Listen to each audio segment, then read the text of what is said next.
പ്രിയമുള്ള സഹോദരിമാർ, ഏവർക്കും ദൈവാനുഗ്രഹം എപ്പോഴും ഉണ്ടായിരിക്കട്ടെ. ബിസ്മില്ലാഹിർ റഹ്മാനിർ റഹീം. ഇദ് തസ്തഗീസൂന റബ്ബക്കും ഫസ്തജാബ ലക്കും.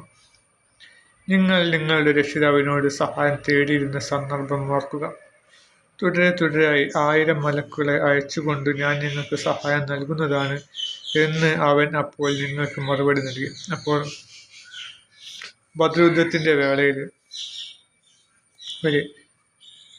ഈ സഹാബികൾ അള്ളാഹുവിന്റെ സഹായം തേടി.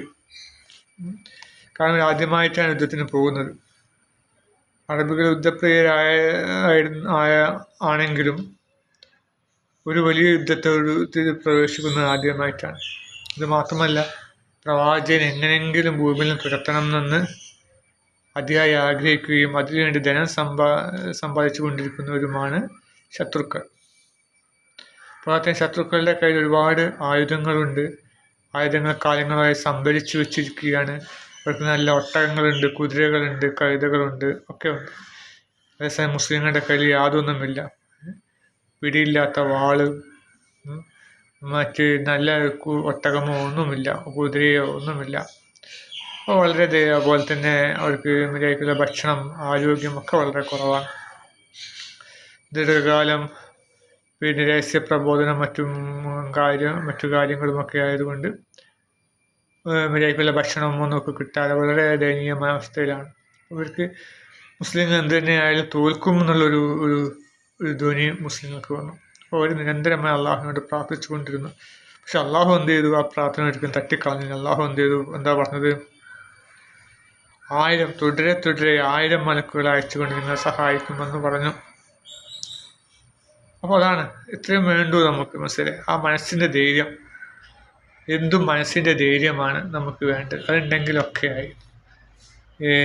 ഈ ശാപിക്കപ്പെട്ട നിരീശ്വരവാദികൾ പറയാറുണ്ട്, നമ്മളെ ജബ്ബാർ ഒരു പ്രസംഗത്തിൽ പറഞ്ഞു, സത്യനിഷേധികളുടെ മനസ്സിൽ ഞാൻ ഭയം ഇട്ട് കൊടുക്കുന്നു എന്ന് പറഞ്ഞ് അയാൾ കളിയാക്കിയിരുന്നു.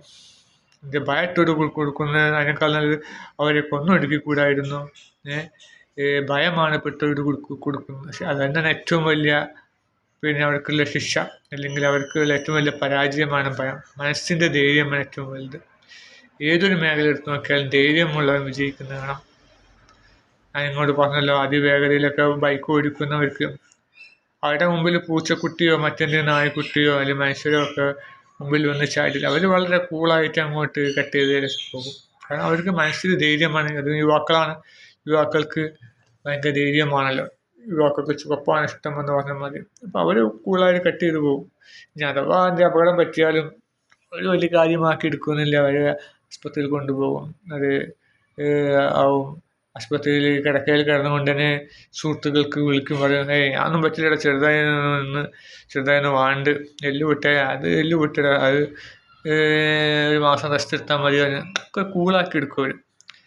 അപ്പോൾ അത് തന്നെയാണ് ഏറ്റവും വേണ്ടത് നമുക്ക്, മനസ്സിൻ്റെ ധൈര്യം. അതുണ്ടെങ്കിലൊക്കെ അപ്പോൾ അതാണ് ഇവിടെ അള്ളാഹു കൊടുക്കുന്നത്, മനസ്സിൻ്റെ ധൈര്യം. 1000 മലക്കുകളെ അയക്കുമെന്ന് പറഞ്ഞു. അതുവഴി മുസ്ലിങ്ങൾക്ക് മനസ്സിന് ധൈര്യം കിട്ടി. സത്യനിഷേധിക്ക് മനസ്സിൽ ഭയം. മുസ്ലിങ്ങൾ ഈ മനസ്സിൽ ധൈര്യമുള്ളത് കൊണ്ട് തന്നെ അവർ യുദ്ധമുന്നണിയിലേക്ക് എടുത്ത് ചാടുകയായിരുന്നു. മറ്റുള്ളവരുടെ തോള് കവച്ച് വെച്ച് ചാടി യുദ്ധത്തിലേക്ക് അവർ പ്രവേശിക്കുകയായിരുന്നു. അത് കണ്ട് പേടിച്ചു പോയി ശത്രുക്കൾ. കാരണം ഈ ധൈര്യം മതി, വേറൊന്നും വേണ്ട. പണ്ടൊരു ഭരണഘടനയുടെ സംഭവം ഞാൻ പറഞ്ഞല്ലോ, ഒരു കാലങ്ങളായി പല സ്ഥലങ്ങളിലും, ഇന്ത്യ വിട്ടുള്ള പല സ്ഥലങ്ങളിലും മരണക്കിണർ നടത്തുന്ന ഒരു യുവാവ്. മരണക്കിണർ നമുക്കറിയാമല്ലോ, ഒരു കിണർ പോലത്തെ സ്ഥലത്ത് ബൈക്ക് കാറൊക്കെ ഓടിക്കണം. സ്ഥിരമായിട്ട് വളരെ നല്ല രീതിയിൽ, മികവുറ്റ രീതിയിൽ മരണക്കിണർ അഭ്യാസിയായ ആ വ്യക്തി വളരെ കയ്യടിയൊക്കെ നേടിയുള്ള വ്യക്തിയാണ്.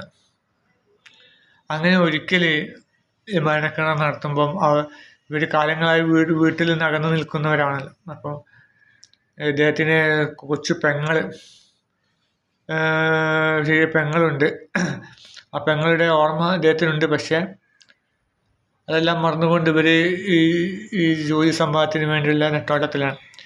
അങ്ങനെ ഇരിക്കുമ്പോൾ ഒരിക്കൽ മരണക്കിണർ നടത്തിക്കൊണ്ടിരിക്കുമ്പോൾ പെട്ടെന്ന് ബയ്യ എന്നുള്ള വിളി കേട്ടു. അത് തൻ്റെ കൊച്ചു പെങ്ങളാണോ എന്നുള്ളൊരു ചിന്തയിൽ അല്പം ഒന്ന് നോക്കിപ്പോയി. ആ കൈയടിക്കുന്ന ആളുകളുടെ ഇടയിലേക്ക് നോക്കിപ്പോവുകയും അപ്പോൾ അദ്ദേഹം അപകടം പറ്റുകയും ഒരു 2-3 മാസത്തോളം കോമയിൽ കിടക്കേണ്ടി വരികയൊക്കെ ചെയ്തു. അപ്പോൾ അതാണ്, അപ്പോൾ ശ്രദ്ധ ഒന്ന് പാളിപ്പോയി, അപ്പോൾ അവിടെ അപകടം സംഭവിച്ചു. അപ്പോൾ അതുപോലെ തന്നെ ധൈര്യം, നമുക്ക് മനസ്സിന് എപ്പോഴും ധൈര്യമുണ്ടെങ്കിൽ അവൻ വിജയിക്കും. അതുകൊണ്ടാണ് അള്ളാഹു അവർക്ക് ധൈര്യം കൊടുത്തത്. ഇവിടെ ശേഷമുള്ള ആയത്തിൽ പറയുന്നു നിനക്ക് സ്ഥൈര്യം കൊടുത്തു എന്നൊക്കെ പറയുന്നുണ്ട്. അപ്പോൾ യുദ്ധത്തിന് അത് മതി, സ്ഥൈര്യം, ധൈര്യം ഇതൊക്കെ ഉണ്ടെങ്കിൽ തന്നെ യുദ്ധം വിജയിക്കും. അല്ലാണ്ട് 1000 മലക്കുകളുടെ ഒന്നും ആവശ്യമില്ല. ഈ മലക്കുകൾ ഇറക്കി കൊടുത്തത് കഴിഞ്ഞാൽ തന്നെ എന്താണ്, അത് അള്ളാഹുവിൻ്റെയും പരാജയമാണ്, മനുഷ്യൻ്റെയും പരാജയമാണ്. മനസ്സിലായില്ലേ? അള്ളാഹു ഉത്കൃഷ്ടമായ രീതിയിലാണ് മനുഷ്യനെ സൃഷ്ടിച്ചത് എന്ന് ഖുർആനിൽ പറഞ്ഞിട്ടുണ്ട്. അപ്പോൾ ആ ഖുർആൻ വാക്കിന് തന്നെ ഘടകവിരുദ്ധമാണ്, അല്ലെങ്കിൽ ഖുർആൻ വാക്കിന് തന്നെ ക്ഷീണം സംഭവിക്കും. അള്ളാഹുവിന് ക്ഷീണം സംഭവിക്കും, മനുഷ്യനും ക്ഷീണം സംഭവിക്കണം. അള്ളാഹുവിൻ്റെ ഉത്കൃഷ്ടമായ സൃഷ്ടിയാണല്ലോ. അപ്പോൾ അള്ളാഹു കഴിവില്ലാത്തവനാണ്. യുദ്ധം ചെയ്യണമെങ്കിൽ മലക്കുകളെ ഇറക്കി വരേണ്ടി വന്നു അള്ളാഹുവിന് മാതല്ല. അതുപോലെ തന്നെ മനുഷ്യൻ എന്ന വ്യക്തി തീരെ കഴിവില്ലാത്തവനാണ്. തന്നെ പോലുള്ള എതിർ കക്ഷിക്കാരുമായിട്ട് യുദ്ധം ചെയ്യാൻ അവന് മാലാഖമാരുടെ സഹായം വേണ്ടി വന്നു. ആ മനുഷ്യൻ കഴിവ് കെട്ടവനാണെന്ന് ശപിക്കപ്പെട്ട ഇബ്ലീസ് പരീക്ഷിക്കും. അപ്പം അതുകൊണ്ട് അള്ളാഹു മലക്കുകൾ ഇറക്കി കൊടുത്തിട്ടില്ല, മറിച്ച് ഇറക്കി കൊടുക്കില്ല എന്നും പറഞ്ഞിട്ടില്ല. ഇറക്കി കൊടുക്കില്ല എന്ന് പറഞ്ഞാൽ മനുഷ്യൻ നിരാശനാവും, അത് പാടില്ല. അപ്പം ഇറക്കുമെന്ന് പറഞ്ഞു. അപ്പം ഇറക്കുമെന്ന് പറഞ്ഞത് എന്തുകൊണ്ട് അപ്പോൾ ഇറക്കുന്നതിന് വേണ്ടി കളവാവില്ലേ ചോദിക്കും. അത് കളവാവില്ല, മറിച്ച് ആ മാലാഖമാരുടെ ഒരു സഹായം, മനസ്സിലേക്കുള്ള സഹായം.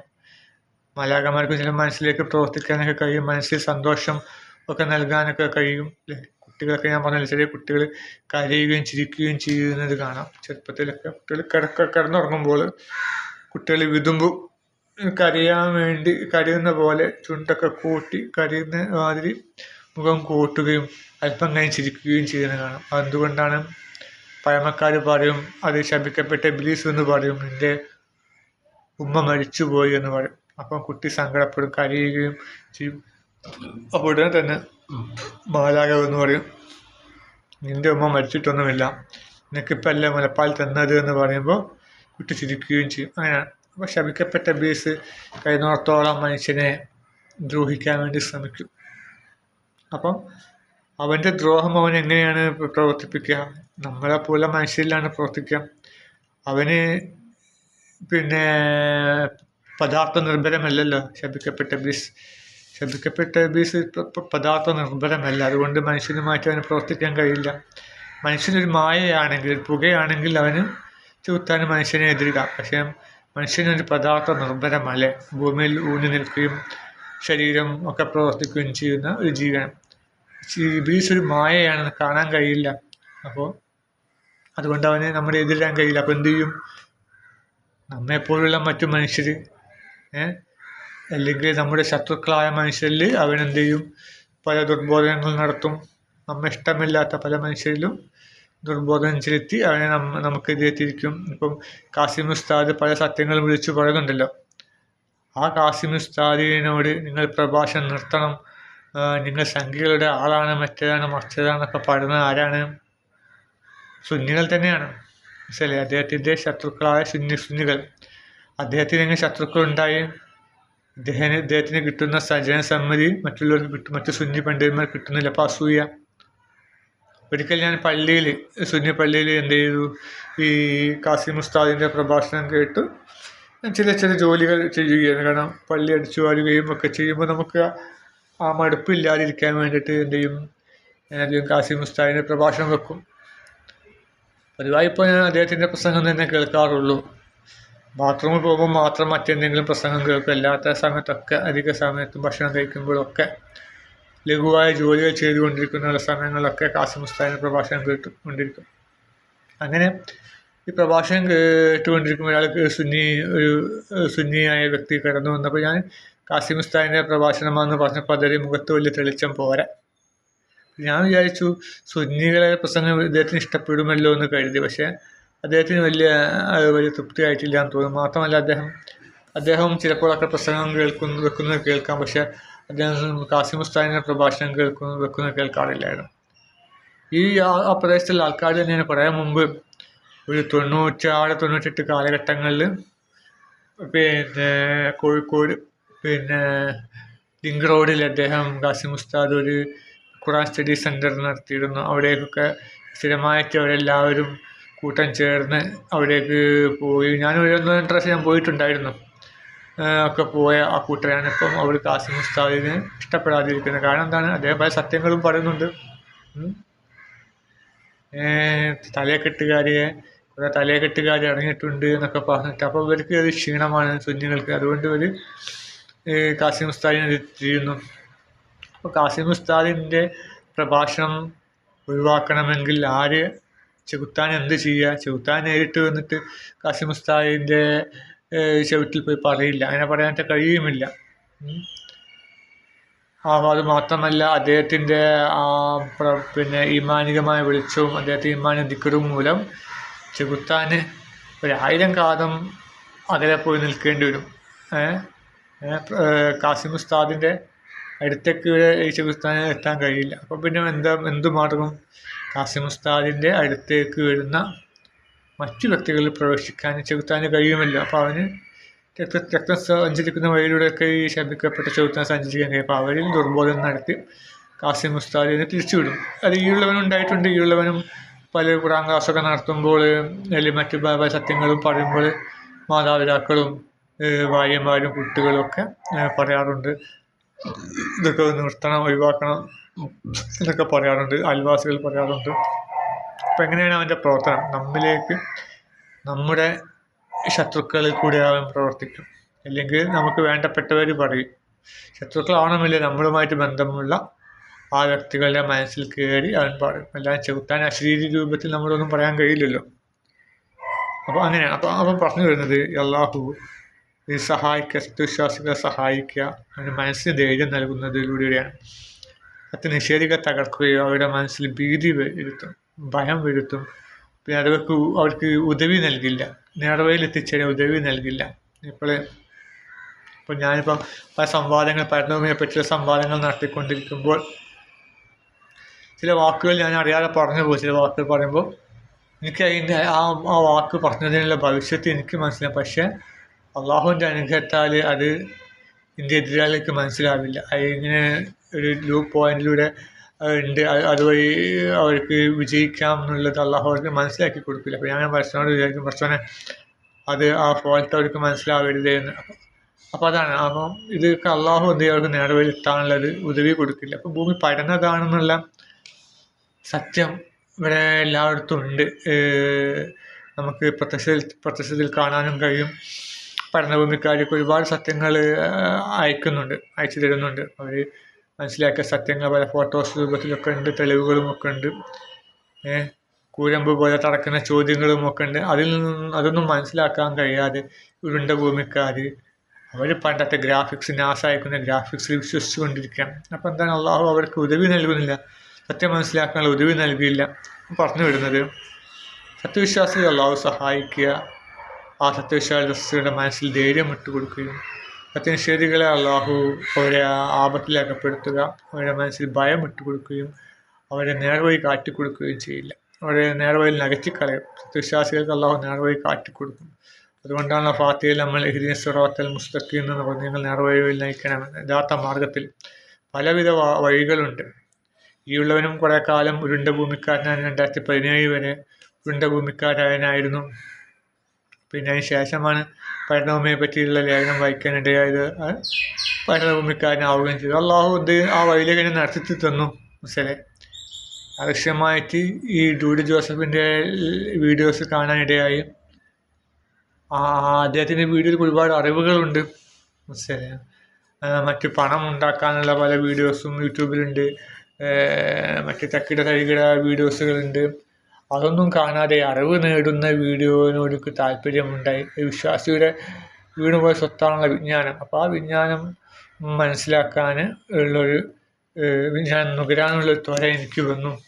ആ ത്വര വരാൻ കാരണം ഈ പ്രവാചകൻ്റെ വചനം മൂലമാണ്. പ്രവാചകൻ വിശ്വാസിയുടെ വീണുപോയ മുത്താണ് വിജ്ഞാനം. അതെവിടെ കണ്ടാലും എടുക്കുക എന്നുള്ള ആ ഹദീസ് ഉള്ളത് കൊണ്ടാണ് ഞാൻ ഒന്ന് കൂടുതലായിട്ട് ഞാൻ നേടാൻ തയ്യാറായത്.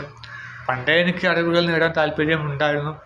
പോരാത്തതിന് പ്രവാചകൻ്റെ ഈ വചനം കൂടി കേട്ടപ്പോൾ ഒന്നും കൂടി ഉഷാറായി. അപ്പോൾ സ്വാഭാവികമായും ഡൂഡി ജോസഫ് എന്ന വ്യക്തി പറയുന്ന വീഡിയോസുകളൊക്കെ പലവിധ പുത്തൻ അറിവുകളാണ് ഉണ്ടായിരുന്നത്. അറിയാത്ത കാര്യങ്ങൾ, രഹസ്യങ്ങൾ, എല്ലാ രഹസ്യങ്ങളിലേക്കും ഇറങ്ങിച്ചെല്ലാൻ താല്പര്യമുള്ള വ്യക്തിയാണ്. അപ്പോൾ ഇല്ലുമിനാറ്റികളെ പറ്റിയുമൊക്കെ ഞാൻ മറ്റു പലരോടും പറഞ്ഞപ്പോൾ അവർക്കൊന്നും ഉൾക്കൊള്ളാൻ താല്പര്യമില്ല. പല ആൾക്കാരും പറഞ്ഞു അവർ കേട്ട ഭാവം പോലും നടക്കുന്നില്ല, അതൊന്നുമില്ല. എന്ത് ചെയ്യപ്പം അവർക്ക് ഈ കൂത്താടികളെ പോലെ ഇവിടെ എങ്ങനെയെങ്കിലും ജീവിച്ച് മറിഞ്ഞ് കേൾക്കണം, അതിൻ്റെ പിന്നാലൊക്കെ പോയി നമുക്ക് ടെൻഷനാവും. അതൊന്നും വേണ്ട. നമ്മളിപ്പോൾ പത്രങ്ങളൊന്നും പറഞ്ഞല്ലോ, പത്രങ്ങൾ പഠന വിശ്വസിച്ചാൽ മതി. പത്രങ്ങളും ടി വിയിലൊന്നും ഇല്ലുമിനാറ്റികളെ കുറിച്ച് പറഞ്ഞില്ല, അതുകൊണ്ട് ഇല്ലുമിനാറ്റി ഇല്ല. അതിൻ്റെ പിന്നാലെ പോയിട്ട് നമ്മളെ മനസ്സമാധാനം കൂടി കളയണ്ട എന്ന്. അപ്പോൾ തന്നെ പണ്ടൊരു കണക്കുണ്ടായിരുന്നു. ഒരു ഹോട്ടലിൽ പോയിട്ട് ഒരാൾ മുറി എടുത്തിട്ട് ഒരു സംഖ്യ 50 രൂപയ്ക്ക് മുറി എടുത്ത് 50 രൂപയ്ക്ക് മുറി എടുക്കും. അപ്പോൾ ഹോട്ടലിലെ മാനേജർ പറയും നമ്മൾ മുറിക്ക് 45, 3 പേരെ മുറി എടുക്കുക, 45 നമുക്ക് 3 മുറിക്ക് 45 രൂപയാണ്, അതുകൊണ്ട് 5 രൂപ അവർക്ക് മടക്കി കൊടുത്ത ആൾ പറയും. അങ്ങനെ ഈ റൂം ബോയ് എന്തെങ്കിലും ഓരോരുത്തർക്ക് ഓരോ രൂപ പോലും മടക്കി കൊടുക്കുകയും ബാക്കി പൈസ റൂം ബോയ് എടുക്കുകയും ചെയ്യും. അപ്പം 49 രൂപയാണല്ലോ വരുന്നത് ഒരാൾക്ക്. 49 ഈ റൂം ബോയ് എടുത്ത പൈസയും കൂടി കൂട്ടിക്കഴിഞ്ഞാൽ ഈ 50 രൂപ അങ്ങനെന്തോ കണക്കുണ്ടായിരുന്നു. തെറ്റായിട്ട് കണക്ക് കിട്ടും, ഉത്തരം കിട്ടുക. അപ്പം ഈ കണക്ക് ഒരു വ്യക്തിയോട് നമ്മൾ പറഞ്ഞു കൊടുത്തപ്പോൾ എന്തിനാ വേണ്ടാത്ത കാര്യത്തിന് തല ഉണ്ടാക്കേണ്ട ആവശ്യം, ഇവിടെ തല ഉണ്ടാക്കേണ്ട വല്ല കാര്യമുണ്ടോ എന്ന് പറഞ്ഞാൽ അദ്ദേഹം അവഗണിച്ചു. പക്ഷെ എനിക്കത് എങ്ങനെയെങ്കിലും അത് കണ്ടുപിടിക്കണം എന്നുള്ളൊരു ജിജ്ഞാസ ഉണ്ടായിരുന്നു. ഞാൻ മറ്റു പലരോടും കണക്ക് പറഞ്ഞപ്പോൾ അവർക്ക് ആരും വലിയ താല്പര്യമില്ല, അതിൻ്റെ പിന്നാലെ പോകാൻ വലിയ താല്പര്യമില്ല. അപ്പോൾ അതാണ്. അപ്പം ഈ ഉള്ളവനിങ്ങനെ അറിവ് നേടാനും അതിൻ്റെ പിന്നാലെ പോകാനുള്ള താല്പര്യം ഉണ്ടായിരുന്നു. അതുകൊണ്ട് രഹസ്യമായിട്ട് ഈ ഡൂഡി ജോസഫിൻ്റെ വീഡിയോ കാണാനിടയായി. അതിൽ അദ്ദേഹം പറ്റി പറയുകയും അതിൻ്റെ ഒരു ലിങ്ക് ഇടുകയും ചെയ്തു. ആ ലിങ്കിൽ പോയി ഞാൻ വായിച്ചു. അപ്പോൾ എനിക്ക് സത്യമാണെന്ന് ബോധ്യമായി. സത്യമാണെന്ന് അംഗീകരിക്കാൻ യാതൊരു മടിയില്ല. പല ആൾക്കാരും ഇപ്പോൾ പഴയതൊന്നും വിശ്വസിക്കാത്ത പ്രധാന കാരണം അത് പറയുന്ന ഇന്ദ്രേട്ടൻ എന്ന വ്യക്തി, മലയാളക്കരയിൽ ആദ്യമായിട്ട് നമ്മോട് പറഞ്ഞ ഇന്ദ്രേട്ടൻ എന്ന വ്യക്തി കാണാനൊരു വലിയ കോലവുമില്ല, ഒരു പ്രായമായ വ്യക്തിയാണ്, അല്പം ദരിദ്രനുമാണ്, അദ്ദേഹത്തിൻ്റെ മകനാണെങ്കിൽ സുഖമില്ല, കഷ്ടപ്പാടാണ്, വലിയൊരു പഠിപ്പുമില്ല, പ്രീ ഡിഗ്രി വരെ പഠിച്ചിട്ടുള്ളൂ, വക്കീൽ ഗുമസ്തനൊക്കെ ആയിരുന്നു. അപ്പോൾ ഒരു കാണാൻ ലുക്കില്ല അയാൾ. അപ്പോൾ അതുകൊണ്ട് അയാൾ ഉൾക്കൊള്ളാൻ എല്ലാവർക്കും മടി. ഒരു പവറും പത്രാസും രവിചന്ദ്രനെ പോലെ ഒരു ജീൻസ് പാൻറ്റും ആ ജീൻസ് പാക്കിൻ്റെ പോക്കറ്റിൽ കൈയിട്ട് കൊണ്ട് സംസാരിക്കുകയും പിരീഡ് ചിരിച്ചുകൊണ്ട് സംസാരിക്കുകയും ചെയ്താൽ ജനങ്ങൾക്ക് ഇഷ്ടപ്പെടും. അപ്പോൾ അതാണ്, ജനങ്ങൾക്ക് ആളെ കോലം ഒക്കെ നോക്കിയിട്ട് ഇഷ്ടപ്പെടുള്ളൂ. അല്ലാണ്ട് സത്യം മനസ്സിലാക്കി അത് ഉൾക്കൊള്ളണമെന്ന് ചിന്ത അധികം പേർക്കുമില്ല. അപ്പോൾ അതാണ് പറഞ്ഞു വരുന്നത്. നമ്മൾ അള്ളാഹു സഹായിക്കും, അള്ളാഹു എന്തായാലും നമ്മളെ സഹായിക്കും. അത് നമുക്കുള്ള സഹായം എങ്ങനെയാണ്? അത് നമുക്ക് നമ്മുടെ മനസ്സിനെ സ്ഥൈര്യപ്പെടുത്തുന്നതിലൂടെയാണ്. ഇവളവന് നല്ലൊരു മനസ്സിന് സമാധാന സ്ഥൈര്യവും ഇപ്പോഴും അനുഭവിക്കുന്നുണ്ട്. ഇങ്ങനെയുള്ള മനസ്സമാധാനം അനുഭവിക്കുന്ന, മനസ്സമാധാനം നുകർന്നുകൊണ്ട് ജീവിക്കുന്ന ഭാഗ്യമായ കൂട്ടത്തിൽ അള്ളാഹു നമ്മൾ ഉൾപ്പെടുത്തുമാറാകട്ടെ. ആമീൻ.